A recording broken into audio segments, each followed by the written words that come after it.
नेता कसा असावा, त्याचा दृष्टिकोन विकासात्मक कसा असावा आणि तो कार्यकर्ता म्हणून कार्यकर्त्यांबरोबर कसा वागतो, या सगळ्याचं एक मूर्तिमंत उदाहरण म्हणजे आदरणीय जगताप साहेब. आपण खरं तर या राजकीय क्षेत्रामध्ये काम करत असताना नेहमी हार पराजय या सगळ्या पराजयाचा विचार करत असताना आपण सगळ्याच गोष्टींमध्ये अनेक वेळा भावुक होतो, अनेक वेळा या सगळ्यांना कुठेतरी बाजूला जावं असं आपल्या मनात येतं. परंतु एक जटार साहेब असं एक व्यक्तिमत्व आहे की त्याने प्रत्येक गोष्टीमध्ये, मला आठवतंय कालच्या लोकसभा निवडणुकीच्या वेळी शेवटच्या क्षणापर्यंत काही मोजक्या लोकांना माहिती होतं की जटार साहेबांनाच या ठिकाणी लोकसभेची उमेदवारी त्या ठिकाणी घोषित होईल. कदाचित जटार साहेबांनी सुद्धा काही लोकांना सांगितलेलं नसेल, परंतु सगळ्यांना माहिती होतं की जटार साहेब त्या ठिकाणी उमेदवार म्हणून घोषित होते. आणि ज्या दिवशी राणे साहेबांचं नाव घोषित झालं त्या दिवशी सगळ्यात पुढे त्यांचा उमेदवारी, त्यांच्या प्रचाराची जबाबदारी खांद्यावर घेऊन या संपूर्ण मतदारसंघात फिरणारा जर प्रमुख पदाधिकारी कोण असेल तर ते जटार साहेब. राणे साहेबांचं या भारतीय जनता पार्टीमध्ये प्रवेश झाल्यानंतर संपूर्ण कोकणामध्ये रॅली काढत असताना त्याचं नियोजन करणं, त्या सगळ्यामध्ये सगळ्या लोकांना अंगावर घेणं, त्या सगळ्याची जबाबदारी खांद्यावर घेणं, या सगळ्या प्रक्रियेमध्ये एक कार्यकर्ता म्हणून आपला पक्ष मजबूत झाला पाहिजे. जसं आता सुषमाताई म्हणाल्या तसं आपल्या पक्षामध्ये नवीन लोक आली पाहिजे. मग आपल्या पक्षात आल्यानंतर त्यांना कसं घडवायचं याचा विचार पुढे करता येईल, पण ते आज आपल्या पक्षाबरोबर जोडली गेली पाहिजे, तरच आपला पक्ष मजबूत होऊ शकतो. आम्ही जेव्हा छोटी मोठी काही भांडणं घेऊन त्यांच्यापर्यंत जातो किंवा जेव्हा चर्चा करतो तरी मला असं अनेक वेळा आठवतं की ते सहज घेतात, अरे काय मनीष, कशाला एवढ्या छोट्याशा गोष्टीसाठी तुम्ही विचार करता, सोडून द्या, पुढे कधीतरी चांगली संधी येईल त्यावेळी आपण बघू. एवढा सहज सुलभतेने त्यांनी अनेक प्रश्न हाताळलेले आहेत. आणि असा एक कार्यकर्ता ज्यांना या विधान परिषदेत सदस्यत्व देऊन आमदारकी देऊन पक्षाने खूप खऱ्या अर्थाने एक त्यांच्या कार्याचा सन्मान केलेला आहे. कारण मागचे आमदारकीनंतर मागच्या जवळजवळ 11-12 वर्षांमध्ये त्यांनी सातत्याने वेगवेगळे संघर्ष केले, संघटनात्मक चांगलं काम केलं. या ठिकाणी रोजगार उभारणीसाठी जे काही प्रकल्पाचं त्या ठिकाणी समर्थन करत असताना अनेक पदाधिकारी, कार्यकर्ते किंवा खास करून राजकारणामध्ये असणारे आपण सगळे कार्यकर्ते आपल्या भागामध्ये एक छोटासा जरी एखादा प्रकल्प आपल्याला आणायचा असेल आणि आपल्या असं लक्षात आलं की स्थानिक लोकांचा त्याला विरोध आहे, तर आपण त्या मतांचा विचार करतो आणि आपण त्या सगळ्या बाजूला राहतो का, तर लोक कदाचित आपल्या विरोधात जातील, मग तो प्रकल्प नाही आला तरी चालेल. परंतु राजकारणामध्ये आपण कशासाठी आहोत, आपण जेवढा काळ या राजकारणामध्ये आहोत त्याच्यामध्ये आपल्याला नेमकं काय घडवायचं आहे याचं एक ध्येय घेऊन प्रसंगी जनतेचा विरोध पत्करून, कारण त्यांना माहिती होतं की जर रिफायनरी सारखा प्रकल्प जर आपल्या जिल्ह्यामध्ये आला, आपल्या कोकणामध्ये आला, तर आपल्या कोकणाचं भवितव्य बदलून जाईल. भविष्यामधला आपला तरुण मुंबईकडे जो जातोय, इतर राज्यामध्ये जो जातोय, तो थांबेल आणि कोकण पुन्हा एकदा विकासात्मक पावलं उचलेल, अशा दृष्टिकोन त्यांचा होता. आणि ते ध्येय गाठण्यासाठी त्यांनी ताठपणे, म्हणजे ज्यावेळी पत्रकारांच्या समोर त्यांच्या प्रश्नाला अनेक नेते त्या ठिकाणी बगल द्यायचे, अशा ठिकाणी ते स्वतः पत्रकार परिषद घेऊन सांगायचे की नाही, आम्हाला रिफायनरी पाहिजे, कारण असं असं आहे. असं सांगण्याची जी हिंमत आहे ही एखाद्या कार्यकर्त्यामध्ये कशा पद्धतीने असावी त्याचं एक मूर्तिमंत उदाहरण म्हणजे जटार साहेब. खरं तर त्यांच्याबद्दल बोलण्यासारखं खूप आहे की कार्यकर्त्याला पाठबळ कसं द्यावं, त्याला जो कार्यकर्ता दिशा चुकतोय, दिशाहीन होणाऱ्या कार्यकर्त्याला खऱ्या अर्थाने एका शाळेमध्ये घडवण्यासाठी जर पाठवायचं असेल तर ते जटार साहेबांच्या शाळेत पाठवलं पाहिजे असं मला तरी वाटतं. कारण ज्यावेळी आपण एखादी दिशा चुकतो त्यावेळी कशा पद्धतीने पुन्हा एकदा पक्षाच्या या सगळ्या विचारसरणीबरोबर काम केलं पाहिजे, समाजामध्ये कसं वागलं पाहिजे, समाजाबरोबर कसं बोललं पाहिजे, आपल्या कार्यकर्त्यांबरोबर कसं वागलं पाहिजे, त्याचं सातत्याने ते आपल्या सहजतेने ते आतापासून खालून वरपर्यंत येईपर्यंत सुद्धा त्यांनी अनेक काही अशा सूचना नकळत केलेल्या आहेत. असे आपला असत खेळत सगळ्यांबरोबर कार्यकर्त्यांबरोबर राहणारे एक नेता म्हणून आम्ही सगळेजण त्यांच्याकडे बघतो. आणि आज या नेत्याला या ठिकाणी भारतीय जनता पार्टीने एक मोठी जबाबदारी दिली आहे. मला खात्री आहे की येत्या 6 वर्षामध्ये ते या पदाचा उपयोग करून या जिल्ह्याला नव्हे तर या कोकणाला एक चांगली दिशा देण्याचं काम करतील. विकासाच्या एका उंचीवर घेऊन जाण्यासाठी केंद्र सरकार आणि राज्य सरकार या दोन्ही शासनाच्या माध्यमातून आपल्या या ठिकाणी रोजगार निर्मितीचा प्रमुख खरं तर एक उद्दिष्ट डोळ्यासमोर ठेवून ते काम करतील असं मला तरी वाटतं. कारण त्यांचं नेहमीच माझ्याकडे बँकर म्हणून जेव्हा जेव्हा येतात, कारण एक मला त्यांच्याबद्दल अधिक आत्मीयता असण्याचं कारण की ते त्यांची सुरुवात बँकर म्हणून झालेली आहे. त्या बँकेमध्ये त्यांनी काम पहिलं सुरुवात केलं आणि तिथून आतापर्यंत इथे या पदापर्यंत ते पोहोचले. आणि हे पोहोचत असताना या प्रत्येक गोष्टीचा अत्यंत सखोलपणे अभ्यास, कुठल्याही गोष्टीवर आपण बोलू शकतो त्यांच्याबद्दल, आध्यात्मिक विषयाबद्दल बोला, सामाजिक बोला, शैक्षणिक बोला, कुठलाही विषय असो, असं सगळ्या क्षेत्राबद्दलची माहिती असल्याशिवाय आपल्याला नेतृत्व करता येत नाही, असं एक त्यांच्या सगळ्या चांगल्या बोलण्यातून आपल्या लक्षात येतं. आणि म्हणून त्यांच्याकडे बघून आपण सुद्धा काहीतरी शिकलं पाहिजे असं मला तर वाटतं. की माझ्या बरोबरच्या सगळ्या युवा कार्यकर्त्यांना, युवा सहकार्यांना माझी एक विनंती आहे की अशा नेतृत्वाचं कधीतरी आपण फॉलोअर बनलं पाहिजे, की त्यांनी कशा पद्धतीने जीवनात हे यशाचे टप्पे गाठले आणि ते गाठण्यासाठी आपण सुद्धा काय केलं पाहिजे, कशा पद्धतीने मेहनत घेतली पाहिजे, याचं एक चांगलं उदाहरण म्हणून आज जठार साहेबांकडे आम्ही बघतो. आणि म्हणून पुन्हा एकदा त्यांना मी खूप साऱ्या शुभेच्छा देतो. त्यांच्या ज्या मनोकामना इच्छा आहेत त्या सगळ्या परमेश्वराने पूर्ण कराव्यात. त्या कोकणाच्या विकासाबद्दल जीच त्यांनी स्वप्न बघितलेली आहे ती स्वप्न पूर्ण करण्यासाठी परमेश्वराने त्यांना ताकद द्यावी अशी या ठिकाणी प्रार्थना करतो. आपल्या सगळ्यांच्या वतीने पुन्हा एकदा त्यांना खूप खूप साऱ्या शुभेच्छा देतो आणि थांबतो. धन्यवाद. जय हिंद, जय महाराज. परिचित असताना, हवाहवासा वाटणारा, त्यांना भेटल्यानंतर वेगळं काहीतरी मनामध्ये काम करण्याची चांगली इच्छा निर्माण होईल असं एक व्यक्तिमत्व आहे. जठार साहेबांच्या स्वभाव वैशिष्ट्याबद्दल किंवा त्यांच्या सगळ्या प्रवासाबद्दल आपण सगळेजण बोललात. पण जठार साहेब 2008ला इथे आल्यापासून एका खास व्यक्तीचा उल्लेख करावा लागेल, त्या म्हणजे आमच्या निर्जा वहिनी. कारण त्या सुद्धा स्वतः बँकेमध्ये एका उच्च पदस्थ अधिकारी होत्या. ते सगळं झाल्यानंतर जठार साहेबांनी 2008 पासून जे काय थोडक्यात आता आपण त्याला प्रवास म्हणू, पण त्या काळात तर म्हटलं तर कांडत होतं ते.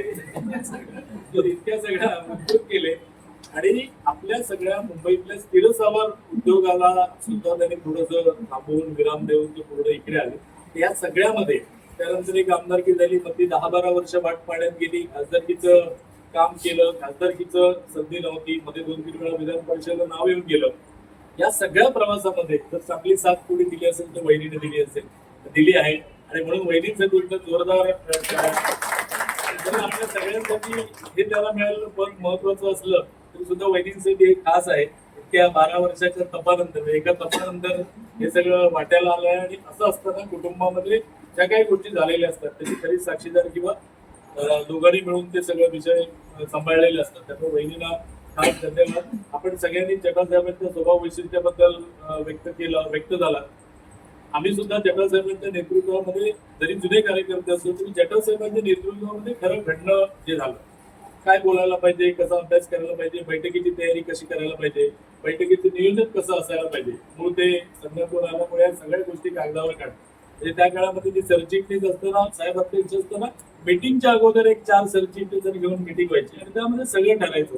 असं इतकं शिस्तबद्ध काम जर आमच्या हातून होत असेल आणि जर कोणी करायला शिकवत असेल तर खरं तर जठार साहेबांनी शिकवलं.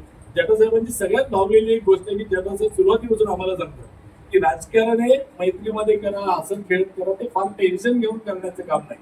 ते सांगतात तो किस्सा थोडासा हे आहे, पण ते असं म्हणतात की प्रत्येक माणसाला 2 घरं असू शकतात, 2 गाड्या असू शकतात, काही अपवाद असे बघितलं 2 बायका पण असू शकतात, पण माणसं हृदय एक असतं. आणि त्यामुळे राजकारणातलं सगळं काम करताना त्या हृदयावर ताण येणार नाही अशा प्रकारचं केलं पाहिजे. आपण जे मांडतो किंवा आपण जो काही विषय होतो तो तात्विक असतो, त्यामुळे तो तेवढ्या पुरता मर्यादित ठेवला पाहिजे. संध्याकाळी कार्यालयातून कामावरून जाताना आपण हे सगळं विसरलं पाहिजे, परत आपण घरचे झालो पाहिजे आणि दुसऱ्या दिवशी सकाळी नव्या उत्साहाने परत या सगळ्यामध्ये सामील झालं पाहिजे. कोणाच्याही मनामधला जो काय किंवा कुठलाही तात्विक मतभेद असेल तो कायमस्वरूपी मनामध्ये ठेवून स्वतःला त्रास करून घ्या, दुसऱ्याला त्रास करून घ्या आणि त्या अनुषंगाने पक्षाला त्रास करा, अशा प्रकारचं कार्यकर्त्याने काम करता नये. आणि त्या सगळ्या गोष्टीचा आम्हाला फार चांगला उपयोग होतो, म्हणून आम्ही हे सगळं नेतृत्व पुढे नेऊ शकलो. जसं सुषमा म्हणाली तसं खरं आहे, खूप गोष्टी शिकण्यासारख्या आहे. साहेबांकडून दुसरी अजून एक गोष्ट काय शिकायची असेल तर ती पक्षनिष्ठा, संयम. वरचे लोक सांगतील साहेबांना ज्या वेळी जे पक्षाने सांगितलं, प्रमोद जठार तुम्ही इकडे जा, प्रमोद जठार साहेबांनी ती जबाबदारी स्वीकारली. आणि केवळ स्वीकारली नाही, बऱ्याच वेळेला खूप अपेक्षा असणारा एखादा पदाधिकारी, कार्यकर्ता किंवा आमदार झालेला. कारण जठार साहेब ज्यावेळी आमदार झाले तर तो काळ असा होता की जायंट किलर टाईप त्यांचं संपूर्ण महाराष्ट्राला ते परिचित होते. आजही महाराष्ट्रातले अनेक नेते आहेत, त्यानंतरच्या कालावधी मंत्री झालेली सगळी मंडळी ती जठार साहेबांच्या एकदम चांगल्या मैत्रीतली आहेत. त्या सगळ्यांचा उपयोग आपल्या जिल्ह्यातल्या सगळ्या कामांसाठी होईल. त्यामुळे साहेबांनी आजपर्यंत दाखवलेला संयम असेल, त्यांनी दाखवलेली अभ्यासी वृत्ती आपण सगळ्यांनी मला माहिती नाही तुमच्या इकडे, पण सगळ्यांचा अभ्यास वर्गामध्ये साहेबांनी मांडलेलं भारतीय जनता पार्टीचा इतिहास आणि विकास हा विषय इतका कार्यकर्त्यांना भावला की अनेक कार्यकर्ते म्हणाले की जटा साहेबांकडे जाऊन कधीतरी या विषयातलं अजून थोडं आपल्याला ऐकायला मिळालं पाहिजे. पुन्हा एकदा ती जिल्हा प्रशिक्षण वर्गाच्या निमित्ताने संधी आपल्याला आहे.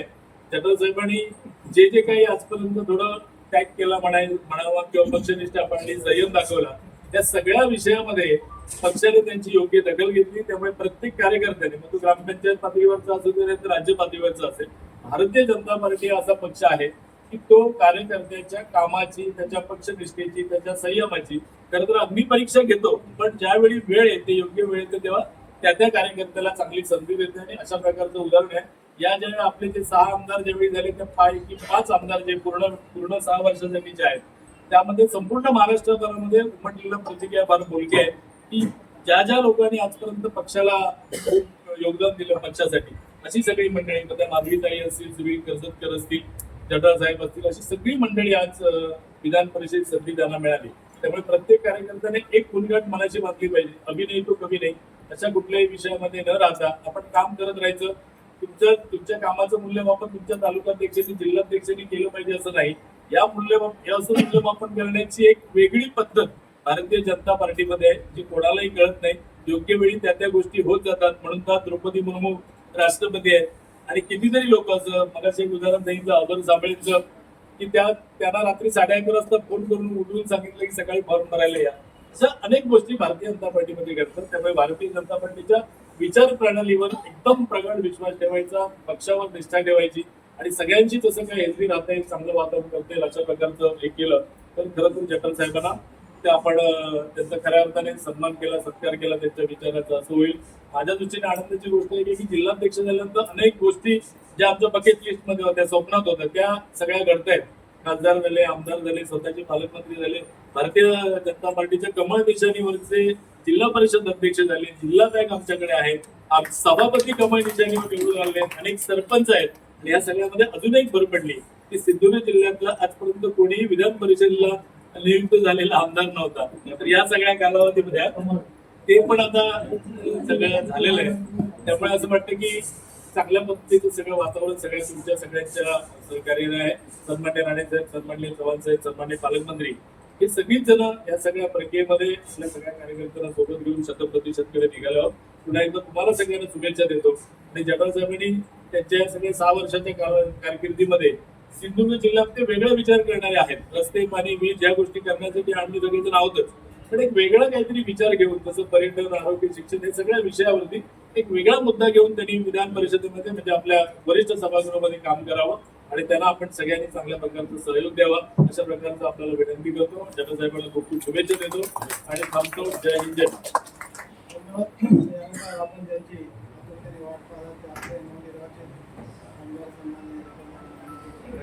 सुखाने पत्तर पायात दिलो, हा भारतीय जनता पक्षाचा संस्कार यांच्याकडे बघितले की आपल्याला यांच्याकडे जोरदार टाळा झाले. असंख्य लाखो कार्यकर्ते गेले 100 वर्ष, 1925 ला सांगितलं तसा विचार सुरू झाला. असंख्य लाखो कार्यकर्ते असे बिचारे त्या पायातले दगड झालेले आहेत. आज तो कळत दिसतो आपल्याला. आज जे आपण सगळ्या पंचायत समिति, बीडपी, पार्लियामेंट से लेके पंचायत तक सब हमारा है, सब हमारा है, 22 करोड़ हम है, ये है, वो है, जे आज जे काही बळं भोगता है त्याच्या पायातले दगड असे सरळ जाण्यासाठी अनेक मंडळी आहेत. आपल्या सिंधुदुर्गातले असतील, रत्नागिरीतले असतील, देशातले असतील, अनेक मंडळी त्याग केले. आपल्या पहिल्या 2 अध्यक्षांची तर हत्या झालेली, रामाप्रसाद मुखर्जी असतील, दीनदयाळजी असतील, वाजपेयी, आमचे अडवाणी, किती लोकांनी कष्ट करून ही पार्टी उभी केली. त्यामुळे अशा हजारो लोकांच्या, शेकडो लोकांच्या, लाखो लोकांच्या त्यागावरती ही पार्टी आपली उभी. मी मागच्या आपल्या वर्गात सांगितले की 3500 वर्षाचा कालावधीचे आपण कॅरी फॉरवर्ड पुढे नेणारे आपण कार्यकर्ते आहोत. कुठल्याही पदासाठी, पक्षासाठी किंवा पैशासाठी अशा कुठल्या आमिषासाठी आपण नाही आहोत. मी पार्टीच्या सगळ्या आमच्या नेत्यांचे आभार मानतो, पण मी परवा शिवप्रकाशजीनं म्हटलं सर आपने तो मेरा घोषित कर दिया, आपने मेरे को एमएलए बना दिया. बोले क्यों? अरे एमएलए होने के लिए तो सब लोग तरसते हैं, हमारे पास तो नाम आता है, इधर से आता है, ऊपर से आता है, नीचे से आता है, हमको बोलो हमको बोलो. तो आप बोल रहे हैं हमको मेरा कोची कर दिया. मैं बोला सर ये अच्छा था की माझ्याकडे जे कार्यकर्ते यायचे ज्यांना काही मिळायचं नाही त्यांना मी सांगायचो बाबा माझ्याकडेच बघ शिरा पडली, मागताच काय मिळालं नाही तर तुला काय मिळेल तुला. किंवा तो म्हणायचो होय रे होय ह्यांचा आपला झेंडा ह्यांच्यात काय मिळत नाही कोण विचारित नाही तर माका कोण विचारतात. परत तो कार्यकर्ता एवढा खुश होऊन जायचा. आता मला गोव्यातला फोन आला होता दाजी साळकरच्या मतदारसंघातला. मी बायकोला सांगत होतो तिथे आमचा दीपक नाईक एक नावाचा नेता होता. दाजी साळकर नवीन पक्षात आला होता आणि हा आपला जुना कार्यकर्ता. दीपक नाईकचं म्हणणं मला आमदारकी लढायची आहे मागची गोव्यात, परत त्याच्याकडे जायची डेअरिंग कोणाची नाही. हा नवीन आलेला दाजी साळकर, आता ह्याला तिकीट द्यायची आणि मी त्या विधानसभेचा प्रमुख. मला सांगितलं तूच जायचं प्रमुख, तू समजवायचं दोघांना, त्याला पण घ्यायचंय ह्याला औषध खाऊ कॉलेज म्हटले माझ्याकडेच कशा मारलं. परत मी त्याच्या घरात गेलो दीपकच्या, माझ्या अंगात दिले ना सगळे तिचे बायका पोरा. अरे खानदार सकट सगळे तलवार घेऊन दिले अंगावर. आम्ही एवढे वर्ष काम करतो, आमचं काम आहे, आमचं काम आहे. 10-15 मिनिटं इतको धुमाकूळ सगळा 15 अर्ध तास ऐकलंय. चाय बी 500 झाला, 15 काहीतरी पाणी बिणी माझा. आणि मी माझी स्टोरी सांगून सुरुवात केलंय. मी 10व्या वर्षी म्हटलंय या संघाच्या कार्यात दिलंय, या संघाच्या कार्यात 10व्या वर्षी आलो. लालबाग मध्ये असं काम केलं, अमकं दमक केलं, तमकं केलं. इकडे कोण येत नव्हता म्हणून हिलाही शिरा पडली, खिशात ते पैसे घातले, आमदार झालंय. आमदार झाल्यानंतर आम्ही विरोधी पक्षात सत्ता येईल. माझा काळ्या कुत्र्याला कोणी विचारलं नाही, मागता नाही विचारलं ते मेला तुका कोणी विचारता. तो मगाशी फोन येलो साहेब, मी तेव्हा पण सांगते आणि आज पण सांगितले, मी फोन सावधान सांगितले प्रमोद जटार होतो म्हणून मी मागे येले नाही तर आयुष्यात मी बापाचं पण ऐकलंय नसतं. माझी गोची केला ती माका पद देऊन आहे ना. आता माझ्याकडे विचारे आणि काल शिवप्रकाशने सांगितलं प्रमोदजी आपके ऊपर यही जिम्मेवारी आहे, तुम्हाला पालघर पासून सिंधुदुर्गापर्यंत फायर ब्रिगेडचं काम करायचंय. कुंडली वर्धे हा समन्वय साधायची. माझ्याकडे बाळानो सरकार आपलंय, पालकमंत्री आपले, खासदार आपले, माझ्या काही फार मोठ्या विकास कामांची जबाबदारी. मला मग टीव्ही वाले विचारत होते साहेब मग तुम्ही आता कुठला विकास, बाबा नो तो काय माझा विकास आमचे सगळेच आहेत, सरकारच माझे पार्लमेंट से लेके पंचायत आहे. माझं काम या संपूर्ण कोकण विभागाचे समन्वयकाचं आहे, फायर ब्रिगेडचा आहे. मला कोणीतरी उल्लेख केला नवीन माणसं. मला कधी कधी हे वाटतं की नवीन मंडळी आपल्यात आल्यानंतर जुन्या मंडळींना दुःख का व्हावं. म्हणजे तिला लगीन होऊन सून घरात दिली तर आनंद व्हायला पाहिजे, दुःख व्हायला पाहिजे. आवश्यक खाऊ खोले कशाला. मला जेव्हा राणे साहेब आणि तुमच्या सगळ्या मंडळींचा प्रवेश होता आणि मी होतो तेव्हा जिल्हा अध्यक्ष वाढ, माझ्याबरोबर असे 4 सहकारी होते दुसऱ्या इतर पक्षात आलेले.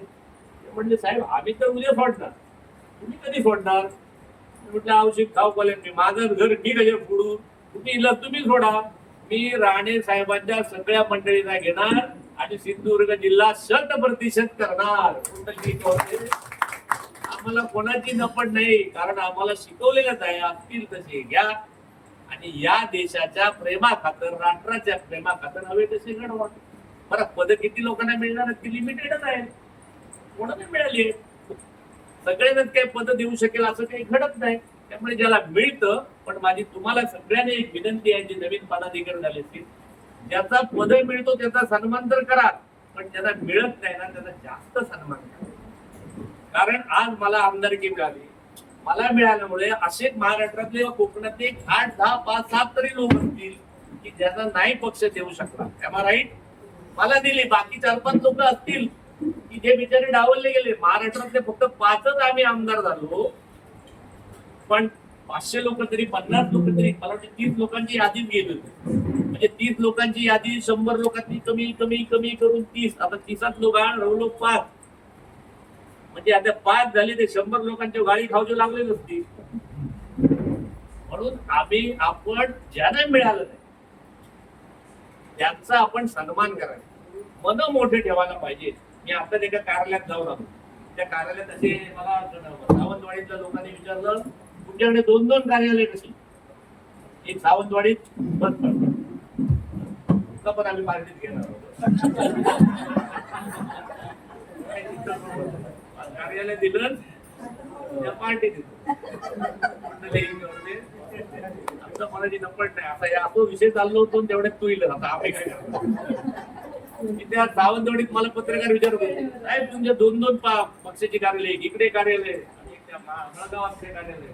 मी इकडे म्हटलं तू येऊ होतं, मी काय सांगितलं ते ऐकू होतं. मी सांगितलं 2च काय 100 व्हायला पाहिजे. अरे हे भारतीय जनता पक्षाचं कार्यालय प्रत्येक कार्यकर्त्याच्या घराघरात झालं पाहिजे की नाही. सगळं तमाम 100% झालं पाहिजे.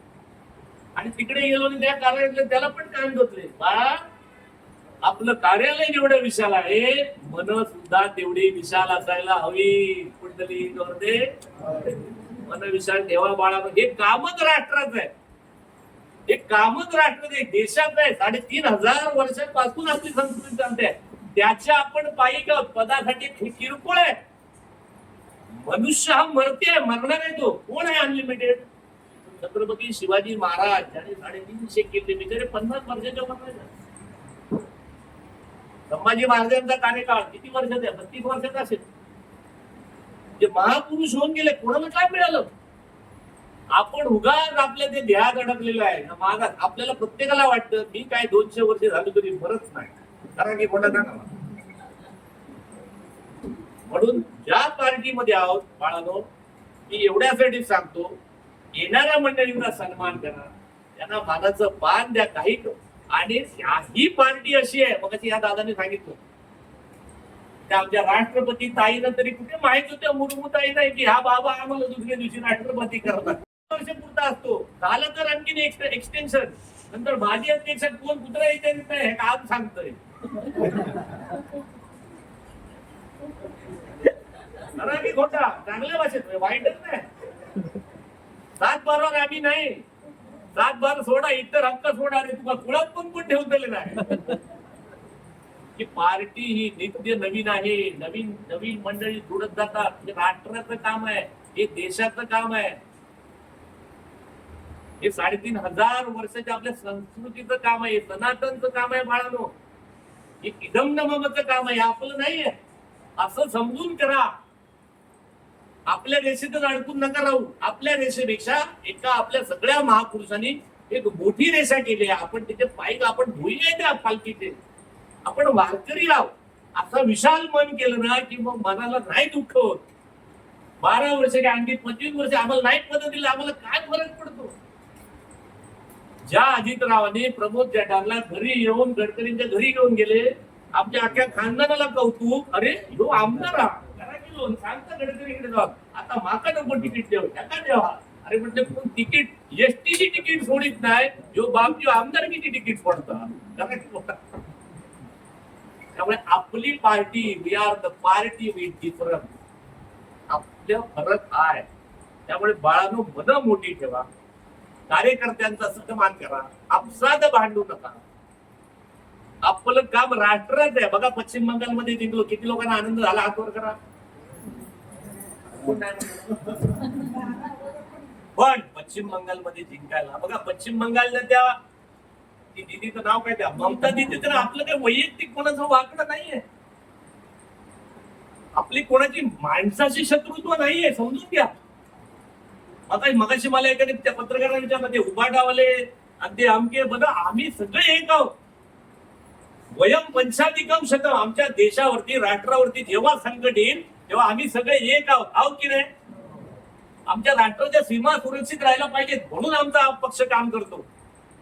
आम्ही आमदारकी मिळावी खायच्यात अडकलेलो नाही. आम्ही राष्ट्राच्या सुरक्षा, आमचा धर्म, आमचा राष्ट्र, आम्ही एवढे हजारो वर्ष आमच्या देशात एवढे लोक आले, आम्ही सगळ्या पाहुण्यांचा सन्मान केला. आम्हाला ती संस्कृती चिरंतन ठेवण्याचं काम ते करणारे आम्ही सगळे कार्यकर्ते. बघा असं मन केलं ना की खूप मजा येते. काही वाटत नाही पद गेलं काय, आलं काय, नाही राहिलं काय. त्यामुळे असं मोठं मन करणारे कार्यकर्ते आपण आहात. माझा सन्मान केला, मी तुमचा अत्यंत आभारी आहे. आणि या भागामध्ये वेंगुर्ल्यामध्ये जर आपण बघतोय विकास कामाचं जर काय गंगाच आहे, म्हणजे मला आठवते एकदा भाऊ, माझं लफड काय आहे, लफड म्हणजे असं लफड नाही तर बायको म्हणजे काय नाही. की मला किरकोळीत बोलता येत, माझा प्रॉब्लेम आहे. गंमत सांगतो, मी 2012ला मी जेव्हा कणकोलीत आलो होतो, 12 पण नाही त्याच्या अगोदर 8ला जस्ट आलो होतो, उपाध्यक्ष केलं होतं. माझा प्रवेश फक्त 12 लोकांत झाला, 12 मी 13. आणि ज्याच्या पुढेच प्रवेश झाला त्याच्या घरात झाला, त्याने सांगितले, काय सांगितले, सुषमाताई हे 12 लोक कणकवलीतले नाही, मी आता गेला तुझ्या राण्याने मारले तर आम्ही जबाबदार नाही, जबाबदारीवर या. मी म्हटले गेल्या नका घाबरून की प्रवेश देतात गाव फलन नाही ना पळत जाऊ. मी म्हटलं बघा, मी म्हटलं कार्य करायला संधी आहे, इकडे काहीच नाही, तिकडे निर्माण करायला मला. मी तुमच्या कुलकर्णी साहेबांच्या घरी गेलो, मिलिंद कुलकर्णी सांगितलंय का जाहीर सभेत, मिलिंद कुलकर्णी सांगितलं दरण्यामध्ये आमच्या संघाला बोलतोय आमचं, तर माझ्या माहितीत नव्हता. राणे साहेबांचा बघतो, मी म्हटलं आज लिहून ठेव, असा देवधर आहे ना त्याला विटनेस आहे. म्हणजे एक दिवस असा येईल माझा कार्य तेव्हा थांबेल जेव्हा नारायण राणे साहेब सगळ्यांना घेऊन भारतीय जनता पक्षात येईल. आपल्याला एक वर्षे आवश्यक गाव कल्याण तो बोलतो लोक आहे आणि राणे का जाऊ सांगतो लोक आहे. पण झालं ना खरं, मी किरकोळीत बोलत होतो. मी यांच्याकडे गेलो ना, यांच्याकडे ते म्हणले मग आमचं एवढं, मी म्हटलं काय थोडं दाड 2 कोटी मागतात, 500 कोटी मागा.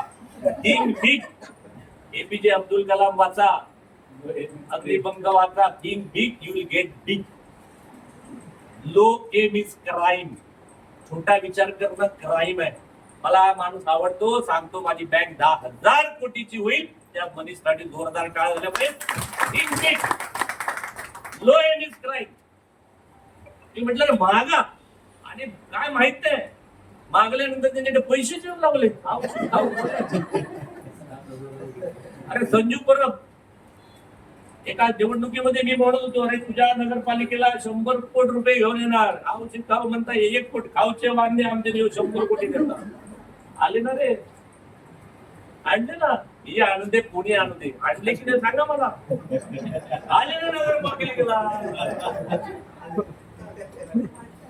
अरे आले जातात तू म्हण. गमतीने सांगतो, गडकरी साहेब आधीही सांगतात, आपले 2च खासदार होते. आम्हाला जुन्या लोकांना असं वाटलं ना की आमचा राष्ट्रपती आहे, आमचा पंतप्रधान आहे, आमचा मुख्यमंत्री आहे, आमचा 10 वेळाला अटॅक येतो. किती वेळा खरं आहे की खोटा सांगा. एकदा अटल बिहारी कोणतरी म्हणलं आपली बारी अटल बिहारी, तेव्हा ते प्रमोद महाजनांना म्हणले, अरे बाबा ये घोषणा बदलो यार, अगली बारी बारी कभी नहीं आ रही यार. अरे घोषणा तो प्रमोदची बदलो, अटलजीचं वाक्य आहे, अरे अगली बारी नाही आ रही. अशा परिस्थितीत भारतीय जनता पक्षाचं काम लक्षात आलं. म्हणून 100 वर्षापूर्वी जो विचार झाला बाळानो सत्तेच्या सगळ्यात, पण आताच आपल्याला सावध, नजर हटी दुर्घटना घटी. जेव्हा खूप श्रीमंती येते, खूप सुख येतं, त्याच्या मागून दुःख यायला सुरुवात होतात. त्यामुळे राईट, म्हणून आता कार्यकर्त्यांनी सांभाळायला पाहिजे. आपापसातले भेद, पदासाठी मारामाऱ्या, पैशासाठी मारामाऱ्या, एकमेकाचा दुश्वास, एकमेकाबद्दल वाईट बोलणं थांबलं पाहिजे. आमच्या जयदेव कदमची मला आठवण येते. जयदेव कदम जेव्हा आमचा सब्जेक्टिव्ह होता, मी अध्यक्ष होतो, जयदेवने एकदा आम्हाला सांगितलं, जटार साहेब आपण एक काम करूया. नाही बिचारा वारला, मला अजूनही आठवतं. काय देव दुर्लभ कार्य करतो साहेब. जेव्हा आमच्यात काही कोणाच्यात भांडण चालू असायचं, साहेब आपण एक त्याच्या बैठकीत एक काम करू, काय 2 लोकांनी एकमेकाबद्दल वाईट बोलायचं नाही. एक, आणि वाईट बोलायचं असेल आणि आपल्याकडे आले तर आपण सांगायचं कोण मनीष बद्दल वाईट बोलतोय, 2 मिनिटं मनीष दळीवला बोलतो, त्याच्यात पुढे बोल बाबा. अशा लफडा घेणार नाही, घेणार नाही, कंदीला कशा घेणार. अहो तुम्हाला सांगतो, आमच्याकडे जवळजवळ 90% वादच पिटले. बरं कोण कोणाच्या समोर वाईट बोलणार, दुसऱ्याच्या कानात वाईट बोलतात, पण जेव्हा ज्याच्याबद्दल बोलतोय तो आता बोल. कुणी बोलत नाही, या सवयी नाही तुम्हाला. पण टाळा. जेव्हा संपत्ती भरपूर येते, सुख भरपूर येतं, समाधान भरपूर येतं, सत्ता भरपूर येते, तेव्हा वाईट गोष्टींना सुरुवात होते. म्हणून बाळानो, अध्यक्षानो आणि तुम्ही अध्यक्षाने आपली जबाबदारी आहे हे सगळे ह्या बाजूला बसलेले आहे ना, हे तंटामुक्ती अध्यक्ष आहेत असं मी समजतो. याचा अर्थ तुम्ही तंटा नाही करणार, पण पार्टीचं समन्वयाचं काम हे आहे की आपण कार्यकर्त्यामधला समन्वय, सत्तेमधला समन्वय, विकासामधला समन्वय. विकासामध्ये मी बघा यांच्याशी बोलताना सांगितलं, आम्हाला काल काही गोष्टी त्याच्यात की सरकार काम करतंय, आपले पालकमंत्री काम करतायत, लोकप्रतिनिधी काम, पण यांच्या पण नजरेतल्या काही गोष्टी सुटत असतील. तेच म्हणजे काय परमेश्वर नाही. आता गृहमंत्री आहेत फडणवीस साहेब, कुठल्या तरी महिलेवरती अत्याचार होतो, आता काही गृहमंत्री कुठे कुठे गावात धावणार. मग आपण काय करू शकतो, आमच्या वेंगुर्ल्यातल्या एका ताईच्या वरती अत्याचार झाला, माझा जिल्हाध्यक्ष ज्याने अत्याचार केला, मी जिल्हाध्यक्ष होतो, त्याच्या अत्याचार केला, त्याच्या घरात जाऊन त्याला मारला की नाही सांगा. ताई मारला नेऊन काय त्या पण हात मोडलेलो, पाय मोडलेलो. मग तिथं माझी कार्यकर्ती होती, माझी नेता होती, माझी नगरसेवक होती, पण इथल्या बसलेल्या पुरुष मंडळीला, कार्यकर्त्यांना सगळ्यांना सांगायचं आहे, आमच्या फडणवीस साहेबांनी क्लीन चिट दिलेला, असा कुठल्याही महिलेवर अत्याचार झाला तुमच्या माध्यमातून पण सांगा, माझा भारतीय जनता पक्षाचा कार्यकर्ता फायर ब्रिगेड सारखा उभा राहायला पाहिजे, पोलिसांसारखा उभा राहायला पाहिजे, आणि जो अत्याचार करेल त्याला त्याच ठिकाणी जाग्यावर थांबवलं पाहिजे किंवा त्याचं निर्दालन केलं पाहिजे. राईट करणार का रे? बरोबर आहे. हा संदेश आजच्या माझ्या सरकाराच्या निमित्त तुमच्याकडे गेला पाहिजे. सरकार सगळं करेल नाही, आम्ही कार्यकर्त्यामधला समन्वय ठेवू, आम्ही विकासामधला काही बॅकलॉग शिल्लक राहिलाय तो पटावर आणू, आम्ही मोर्चाने आंदोलन काढून दमलो. अहो आता एक आता तुम्ही काम करून दमताय, आम्ही मोर्चाने आंदोलन करून दमलो. म्हणजे असं काही काळ असं होतं की आंदोलन मोर्चा नाही केलं तर लोक अस्वस्थ व्हायची, काहीतरी आंदोलन काढणार आहे, काहीतरी काढणार आहे असं व्हायचं. आता सत्ता आली, आता आपण आंदोलन करणारे नाही, आता आपण या सगळ्या गोष्टीचं सोल्युशन काढणारे कार्यकर्ते. लक्षात आलं? आपण सत्तेतले कार्यकर्ते. त्यामुळे अशा प्रकारचं कुठे कुठे जिथे बॅकलॉग असेल, छोट्या गोष्टी असेल, त्याच्यावर सोल्युशन काढण्याचं काम माननीय अध्यक्षजी, आपले पालकमंत्री काम करतायत, पण त्यांच्या नजरेतनं काही गोष्टी सुटत आहेत. तुमच्या दोन्ही अध्यक्षांचं काम आहे, जेडपीच्या अध्यक्षांचं काम आहे, जेडपीच्या सदस्यांचं काम आहे, नगराध्यक्षांचं काम आहे. ह्याचा बाबरा करायचा नाही, याच्यासाठी आंदोलन करायचं नाही. मग समन्वयाने देशातल्या, राज्यातल्या, आपल्या सत्तेच्या कुठल्या माणसाकडे गेलं तर सुटेल, हा विचार पण आपल्या कार्यकर्त्यांनी, नेत्यांनी करायचा आहे. हा समन्वय माझ्या सत्काराच्या निमित्ताने आपल्या सगळ्यांच्या कार्यकर्त्यांपर्यंत पोहोचवा, एवढंच सांगण्यासाठी या ठिकाणी आलो. आपण सगळ्यांनी माझं शांतपणे ऐकून घेतलं, सत्कार केलं, स्वागत केलं, त्यामुळे पुन्हा एकदा आभार मानतो आणि थांबतो. जय हिंद, जय